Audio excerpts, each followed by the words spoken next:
So I know nothing about metal, but my man Rob Scallon here is a bit of a resident expert, and he's gonna walk me through what this music is, what it means, what you do with it. Yeah. Show me the way, Rob. By the end of this video, Samurai Guitarist will be a metalhead. Okay. Rob Scallon, guarantee. Should we talk about metal a little bit though before we go into it? Do you get the? How do you feel about metal? I've just never really gravitated towards it. Like, don't like it, don't dislike it. It's just not been a thing that's on my radar. It's probably great. Yeah, I think it's great. A lot of people like it. Metal changed my life. Metal changed my life. Are you an angry guy? Depends on what the situation is.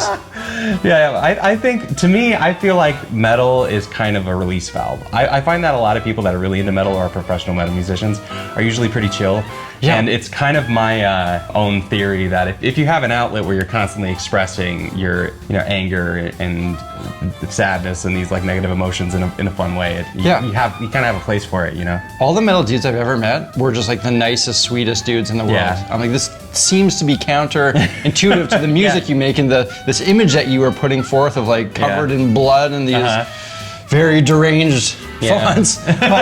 Deranged fonts. All these metal dudes I've ever met have been just like the nicest dudes. Yeah, same. So, well, I think if it's your job to be really, really angry and aggressive, on stage all the time, there's not a whole lot of space for it elsewhere, Yeah, maybe I need this in my life. Maybe you do. Maybe this is going to be great for you. Kids are acting out, just put on some metal. Put on some Cannibal Corpse.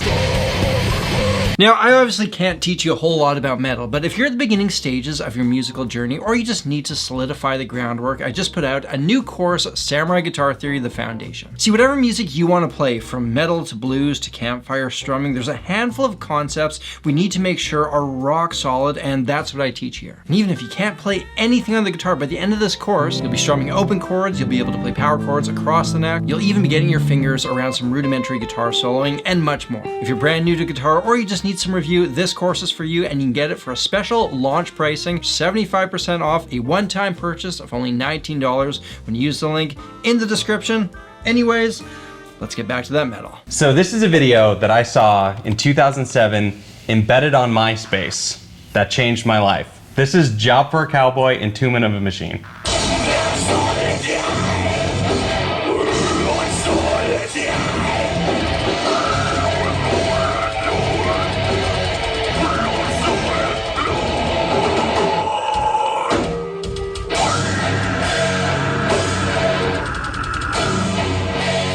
So tell me, like, what do you feel when you watch this? Because I have thoughts. Yeah, I feel like I just had a shot of espresso. It feels like a release valve. If I'm frustrated about something, this feels like a positive place to express it. What really intrigued me about this was the live show aspect and just how absolutely nuts everything is.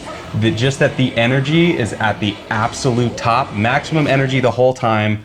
I'd never heard anyone do pig squeals before, and I was like, what? Like, that's you can do that? It's like, I kind of want to be in this room with these people. It almost feels like, is this legal? It seems like laws are being broken somehow. It seems like a secret society. Well, I'll tell you what I find interesting. I'll tell you what I don't like. So first of all, what I do like, I listen to this, I'm like, I don't know where this is going. I don't know what the next 10 seconds looks like. This is not predictable.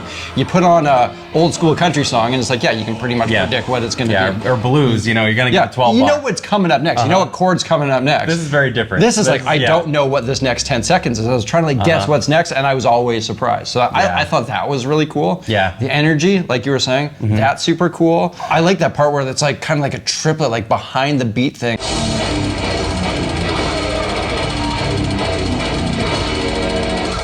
The kick drum's going, and the guitar's like, it's like, it reminds me of like Jamaican music. Like, like imposing those like triplets and those subdivisions over top of like a strong beat. That's super cool. Yeah.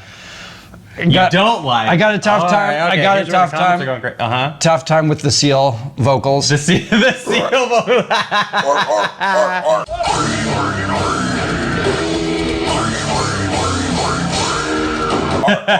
You don't like the Bree Breeze? I have a hard time getting around that one. I love it. I remember when this came out, and then like my group of friends found it, and it was like some of them were like pig squeals aren't music. Is that what it's called, or is that your like what you? No, call pig it? squeal, the brie breeze. Yeah, so I'm not far off with like the large mammal reference here. Yeah, and that's intentional. And it's like I love how the vocalist in his screams and the seal noises is just like so ridiculously aggressive. It is. It's really communicating like you are in danger right now, and in the pit you probably are. Well, I think that's a cool way of putting it. It's like there's an emotion that they're trying to express and feeling, and they absolutely get that. Now, whether or not I connect with that emotion or not, like that's kind of besides the point. They set out to do something, and I can tell that they executed that thing they do. And when you do that, it's like, to me, respect all the way. Yeah. I got a question for you about the vocals. Like, do you know what he's saying? I do. Did you have to look it up, or like, have you like learned to decipher metal vocalists? Is this like a skill you get? You like do Duolingo for metal vocalists, and it's like if they make this sound, it means they are saying, I love you. I've heard this song a lot, and before I looked up the lyrics, I could tell, maybe tell some of what he was saying.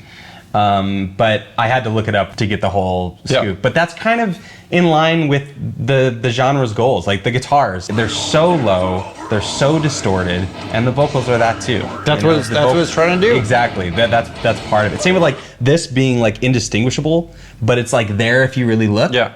The vocals are like that too. Interesting. Clearly they practice it a lot. It's not just a bunch of guys smacking their instruments and hoping what it sounds like. This is clearly very well rehearsed. Absolutely. This genre and extreme metal in general, you're taking the difficulty of everyone's instrument and just putting it to max. Yeah, sure. I got tons of respect for that. These guys were also like the Myspace band to me. Like when Myspace was becoming really popular and metal, and then it started growing the scene, and then they were kind of the pinnacle of that, but then like metal shows in my community growing up out in the suburbs were a huge thing. Like they would be I'll show you, they were absolutely packed.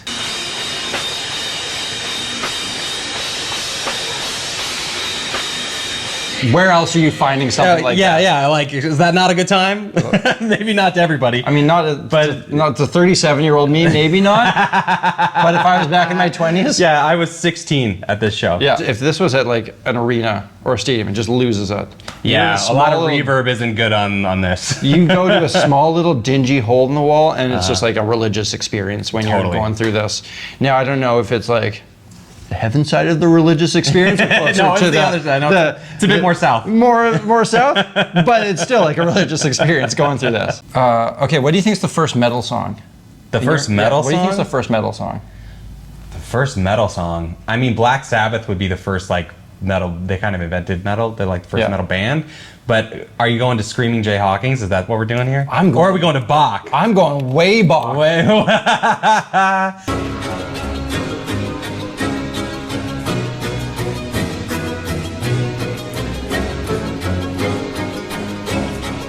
Yeah. You swap out some instruments here? Yeah, totally. You put distortion on that. There's already a lot of distortion they're using. We're really digging in with the bow. Way before Black Sabbath. This is way before Black Sabbath. Yeah. This is 1705. Yeah. So we're going back 300 plus years. Yeah. And I think it's so interesting when you hear like these elements of this music that is now current, that is obviously completely different than this, but you go back and you're like, oh, I can actually hear these elements in this thing from 300 years ago that comes through later. You look at some of the characteristics of metal music, and you're saying, okay, technical proficiency, very rarely swung, at least like from my, like it's not. No. The scales that I tend to hear a lot of are stuff like the harmonic minor. Oh yeah, harmonic minor, and a lot of just chromatic stuff. Like with metal, it's like, yeah, we just follow that back, and we're just classical musicians. Yeah. I now have another video too that I want to show you. Okay, Lorna Shore. Just experience the vocals for a bit. Lorna Shore sounds like a lovely folk singer who played in the 60s. Job for a Cowboy, Lorna Shore. Yeah.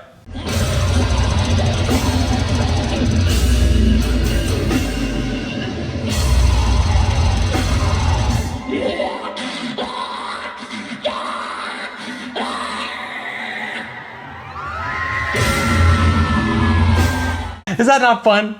That's awesome. Where metal vocalists have gone with this, it just has gone so much further than I think anyone. Yeah, because it's actually like really impressive. Like the sounds that he's getting, the depth of that sound. Like it's like bellowing through his whole chest.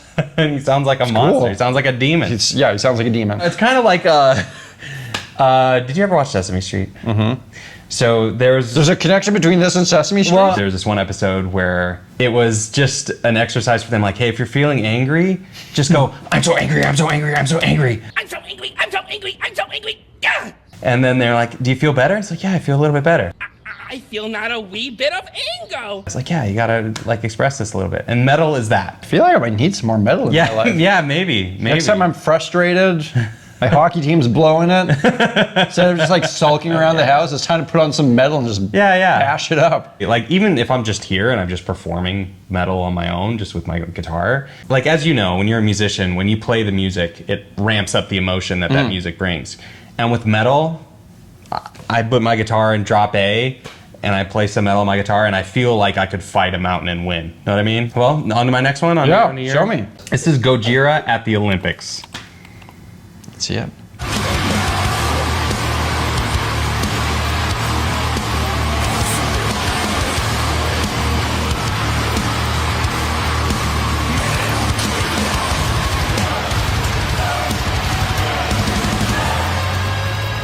It almost brings a tear to my eye a little bit.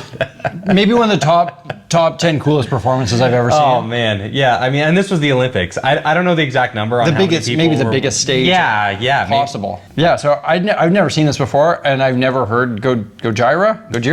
Yeah, like Godzilla. Godzilla's original name, Gojira. Okay, didn't know that either. Legitimately one of the coolest things that I've ever seen, and I think as So far cool. as like metal that I would be like, okay, I'm into this. Like I would listen to this happen. Yeah. This has got to be like, if there's degrees of metalness, this is maybe like turned down a little bit from where we were at before.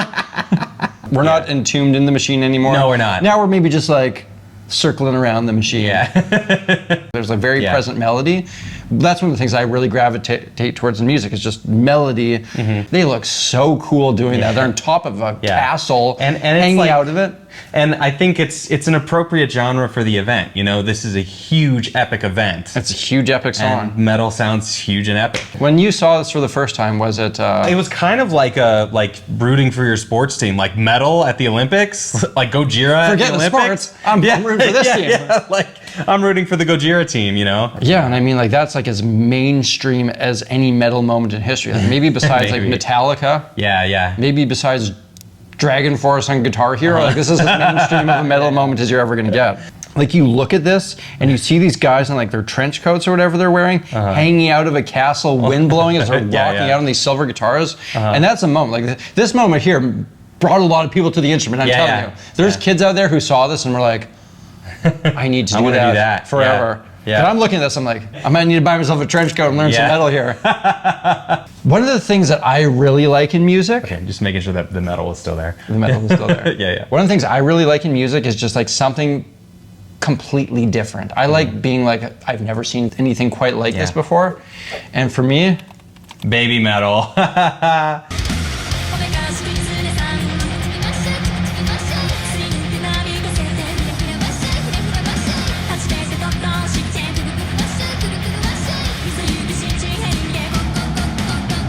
we got J-pop meeting metal. Things that are existing in completely different realms of the musical spectrum, and they've found each other with baby metal. Love it.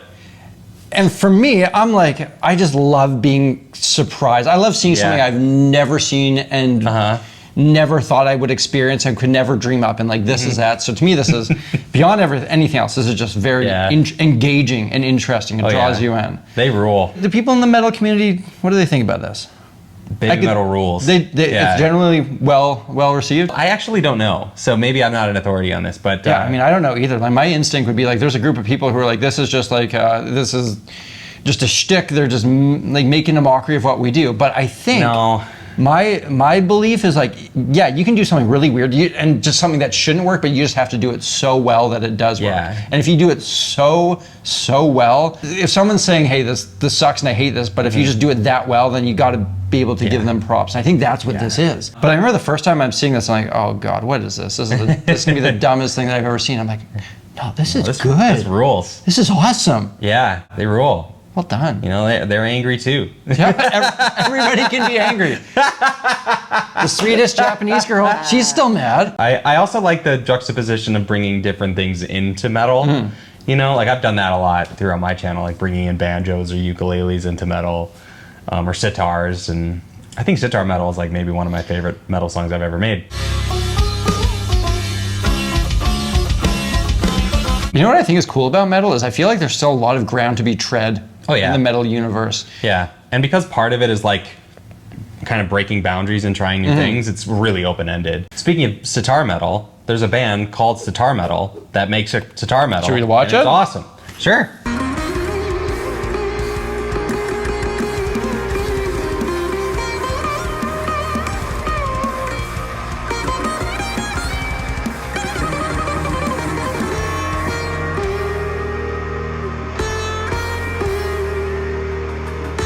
That's amazing. That's so cool. Isn't that awesome? Yeah, Sitar Metal rules. Is metal the universal musical language now? Because I feel like every culture now has their variation on metal. Like if you can, if Indian music can work with metal, if J-pop can work with metal, like can everything work with metal? Everything works with metal. I bet you we could find everything turned into metal, which is pretty cool because not every music you can do that with. Where's the line between rock and metal? Are they pig squealing or are they not? Is that the difference? Does it sound like that's vocals? the only real metal? Is it an animal noise? Yeah, if it's not an animal noise, then you're just playing hard rock. Is there any Peeling flesh? Let's pig go. squealing vocals over top of like not metal? Like, can we find pig squealing over jazz? Hey, I got one more thing to tell you about. I got an ebook. It's completely free, and it goes over all the things that every guitar player should know. Grab the Samurai Guitar Reference Guide using the link in the description. Anyways, back to it. All right, now we're just going to Peeling Flesh. Peeling flesh. Yeah. Sounds like a metal band. We must stop the terror. I call upon all nations to do everything they can to stop these terrorist killers. Thank you. Now let's subscribe.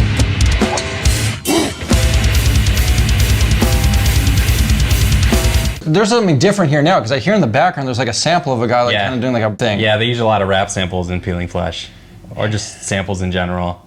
Interesting. Yeah, so this one is very much like breakdowns, all about rhythm, all about groove. I love how this rap looks like it's like in a community center or something. Yeah, that's totally the vibe too. It's like, yeah. look at this venue. I know. Hey, we're Peeling Flesh. We're playing at your local Denny's. There's something special about this kind of thing that is very connected, like all these people in the same room. It's not like the musicians on stage, audience down here. It's like everyone's kind of doing this all together. Everyone's providing something. You know, one of the things I've heard about metal shows is like it seems very violent. Everyone's like throwing punches, but as soon as somebody actually like is in danger, like you actually like really make sure you protect that person. Of course. Is this true? Of course. Oh, of course. You've been in some pits? Yes, a lot. I've been in a lot of mosh pits. It's actually one of my favorite places to meet viewers, because I'll just be in the mosh pit and they'll be like, "Are you Rob?" I'm like, "Yeah." "Oh, I watch your videos. Thanks so much, man." And then you and then just throw them back in, and then what's a mosh pit etiquette?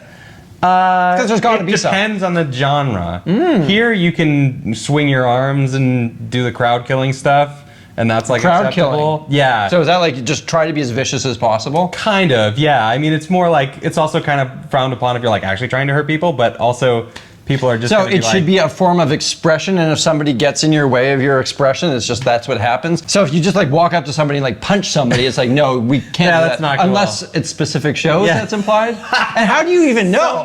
Somewhere that's okay. But how do you know? I've never been to one Is of there those. the pamphlet that says on the back of your ticket?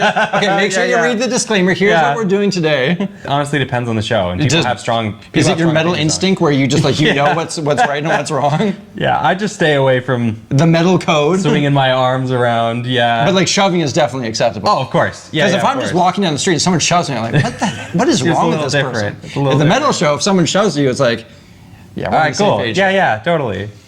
It's the code. It's the code. But again, it depends on genre. What if somebody's like clearly pushing the limits and someone's a troublemaker at a Then people will. That's sometimes then starts fights. I've seen that happen quite a lot actually. So through the fight, a fight can start. Yeah, sometimes actual fights start, but then people break them up real quick, and it's like, hey, that's not what we're here for. So it kind of self-enforces itself. Yeah.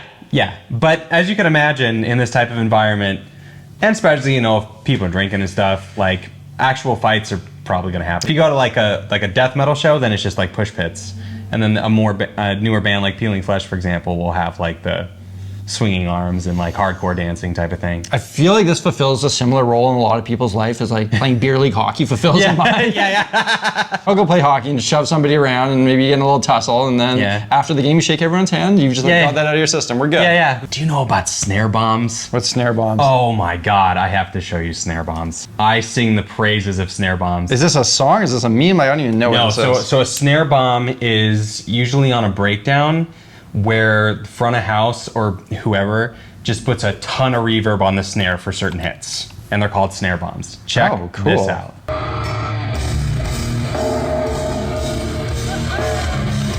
That's a snare bomb. That's a cool effect. You gotta make sure that your sound man's paying attention, not on a smoke break. Oh, also a thing in metal shows is between the bands, they play super not metal music as just a palate cleanser. So you'll hear like NSYNC and like Backstreet Boys and right before, you know, Peeling Flesh or whatever. That's a really fun thing. I love this community. This is so interesting to me. Oh yeah, dude. A metal show is so much fun. Go to a metal show. Go see Peeling Flesh, go see Knock Loose, Gojira, whatever. You're gonna have a great time. Take me. Dude, I would love to take you to a metal show. I would love to take you to a super grimy, like Chicago metal show. I'm wearing a hockey helmet. Yeah. And gloves and full equipment because I'm 37 years old. I can't take a cartwheel to the face anymore. So we're going to the next? Yeah, so we're going to, one thing, just a story about my craziest mosh story when I was a teenager. People back then a lot were doing the hardcore dancing, like karate kicks and stuff. And I was being pushed around in the pit and someone swing kicked my face and my tooth knocked loose. Which brings us to our next band, Knocked Loose.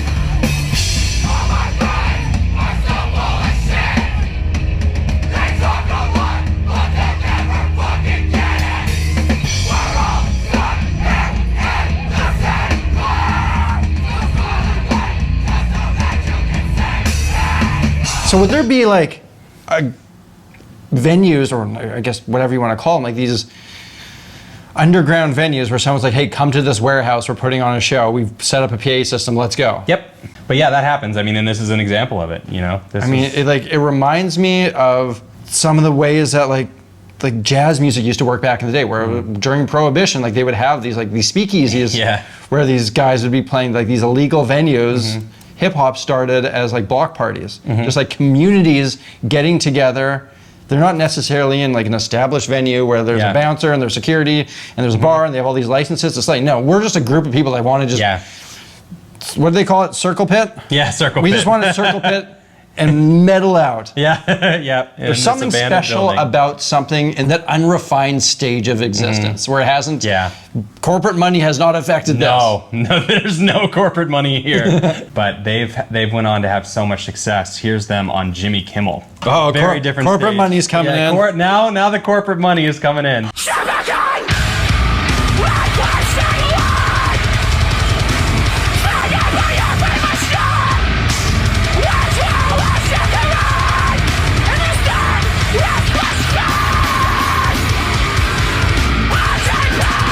I quite like hearing this with like good sound. Yeah. You can really actually like start to differentiate the instruments and like how complex and how like interesting, intricate this music is when you hear it not filmed with somebody's phone in a warehouse 20 years ago. Yeah, totally.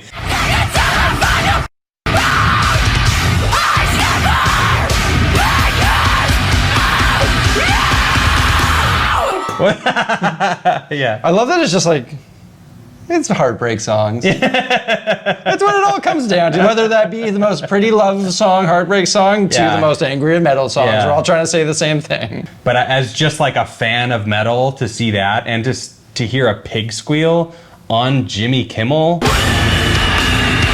like, the music I'm just so proud of it. It's grown beyond the abandoned warehouse. Yeah. And the abandoned warehouse is still awesome. I mean, because if you recorded me the first time I did it, I was like, I was teary-eyed. Well, I mean, it's like you're so invested in this. You're such a part of this community, and to see your little thing that you're part of grow into this bigger thing, it's like, she's all grown up. We got pig squeals on Jimmy Kimmel. We got pig squeals on Jimmy Kimmel. We got pig squeals on Jimmy Kimmel. Yes. All right. Video games have an impact on metal too. Yeah. Right? Like Doom. The one, well, I Or want fretless. Oh yeah, like fretless. If you guys don't know, Rob is putting out a video game, a guitar PG, I guess you could call it, where instead of like collecting swords and like jewels and stuff, you collect guitars and do guitar-related missions. The music sounds amazing. It honestly looks so much fun, and it's out July 17th. I'll put up some links for that in the description. But yeah, the Doom soundtrack. This was actually done by my dear friend Brian Lee White and his team over at Finishing Move Inc. So I want to show you this one. Name drop. Yeah, name drop. And they've also been posting on their YouTube channel about like some of the behind-the-scenes stuff that goes on to making this. And so there is one song that I wanted to show you here.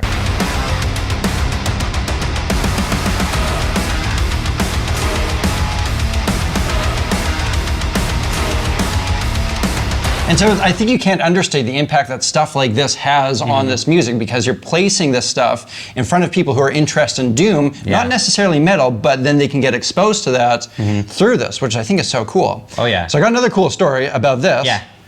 I think I'm playing guitar on it. Yeah, you think you are? I think this is me. You think you're... Yeah. So Brian reached out to me and he was like, we're jammed right now, we got some due dates. Do you know anyone who can just like quickly play some guitar parts for this thing? And you're like...